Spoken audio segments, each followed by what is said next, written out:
This is the Schwinn Bonafide men and women mountain bike, and I've spent real time riding it on paved paths, neighborhood streets, crushed gravel, and a handful of mellow single-track loops. I picked it up as a budget-friendly way to get back into riding shape, and I wanted something that could handle casual trails without stressing me out or draining my wallet. In my opinion, that's exactly the lane this bike stays in. Key features that stood out to me are the 17-inch aluminum frame, the 29-inch wheels, the front suspension fork, the 24-speed Shimano trigger shifters, and the mechanical disc brakes. If you're new to bikes, 29-inch wheels, people often call them 29ers, roll over bumps and roots more smoothly because of their bigger diameter. Mechanical disc brakes use a cable to pinch a rotor at the hub, which works better in rain and mud than rim brakes, though they need a bit more hand strength than hydraulic discs. The fork is a basic coil fork with about 80 to 100 millimeters of travel, which just means it compresses to soak up smaller hits and trail chatter. And the 24-speed setup gives you plenty of range for hills without making shifting complicated. From my experience, the first hurdle was assembly and tuning. It arrives mostly put together, but I still had to mount the handlebar, front wheel, pedals, and seat post, and then do the fine-tuning. I used Allen keys and a screwdriver and took my time. Out of the box, the rear derailleur needed a quarter turn of barrel adjuster to stop the gears from skipping. The front brake also rubbed a bit until I loosened the caliper, squeezed the lever, and retightened it so the rotor was centered. None of this is hard if you've watched a couple short how-to videos, but I won't sugarcoat it. If you've never adjusted a derailleur or disc brake before, plan on either learning the basics or paying a shop to do a safety check and tune. After that, it's settled in nicely. Cables stretched a hair over the next couple rides, so I gave the shifters one more tiny twist of tension, and it's been solid. On the road and bike paths, the Bonafide feels steady and confidence-building. It's not a light bike. Mine weighed right around the listed 39 pounds, and you feel that when you accelerate or climb. The 2.25-inch knobby tires hum on asphalt and add rolling resistance, which is normal for mountain tread. The fork doesn't have a lockout, so when I stand up and mash on a hill, I can feel a bit of bob as the fork compresses and rebounds. None of that ruined the ride for me. It just reminded me that this is a trail-leaning bike, not a fast hybrid or road bike. I found a rhythm where I sit and spin a slightly lower gear, and the 29-inch wheels keep momentum nicely once you're up to speed. On gravel and green-rated single-track, the bike makes a lot of sense. The large wheels smooth out washboard and small roots, and the coil fork takes the edge off buzz and little hits that would otherwise tire out my hands. The mechanical discs have been reliable for me in damp conditions. They're predictable and don't squeal once bedded in, though they do require a firm squeeze on steeper slopes.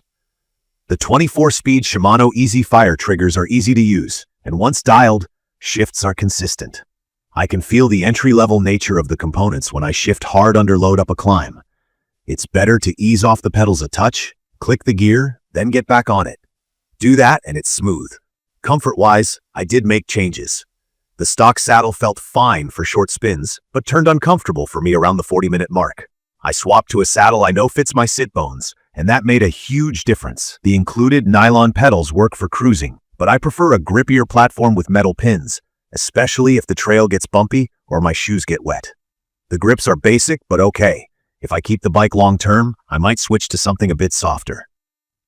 Small tweaks like these go a long way. Fit is important here. I'm 5'9" with a 31-inch inseam, and the 17-inch frame feels right once I set saddle height and adjusted the handlebar angle. If you're around 5'4", standover height with the 29-inch wheels could feel tall, and if you're pushing 6'2", the cockpit might feel a bit short unless you play with stem length and seat position.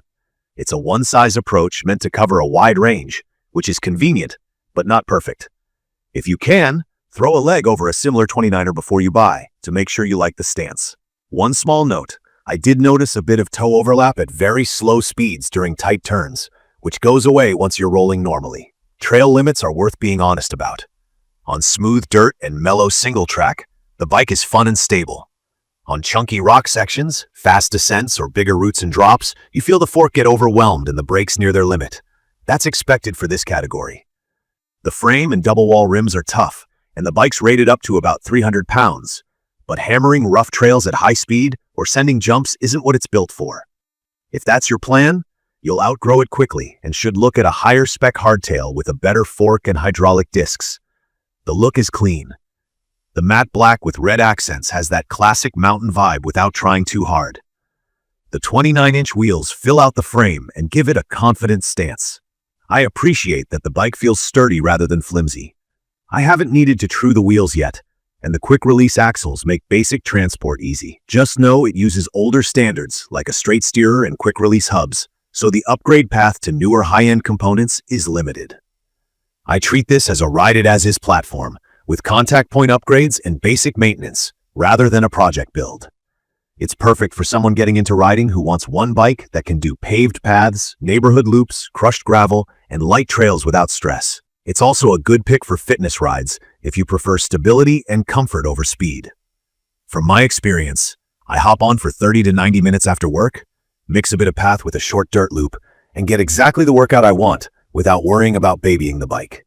I'd recommend this for beginners, casual riders, or anyone returning to cycling who wants a dependable mountain-style bike that's forgiving and easy to live with. If you dream about technical single-track, long, steep descents, or you want a bike you'll upgrade part by part into a performance machine, I'd steer you towards something with a better fork and hydraulic brakes right out of the gate. If your rides are mostly paths and green trails, the Bonafide checks the boxes and keeps costs down. A few practical notes from my rides. Expect to do a post-assembly tune-up after the first couple outings as cables settle. Keep the chain clean and lightly lubed, and learn the basic brake caliper centering trick to eliminate rotor rub. These tiny skills make ownership much smoother. I've had no weird noises beyond normal drivetrain sounds, and nothing has worked loose since I torqued everything properly. The weight is noticeable carrying it upstairs, but on the trail it fades into the background as the bike rolls and tracks predictably. In conclusion, the Schwinn Bonafide delivers exactly what it promises. A solid, accessible 29er hardtail that's comfortable on mixed surfaces and light trails, with modern touches like disc brakes and trigger shifters, at a price that makes sense for getting started. In my opinion, it's a confidence booster and a great fitness partner, as long as you keep expectations realistic and treat it as a recreational trail bike rather than a performance rig. If you found this video helpful, please subscribe to the channel and leave a comment with your questions or your own ride stories. Thank you for watching.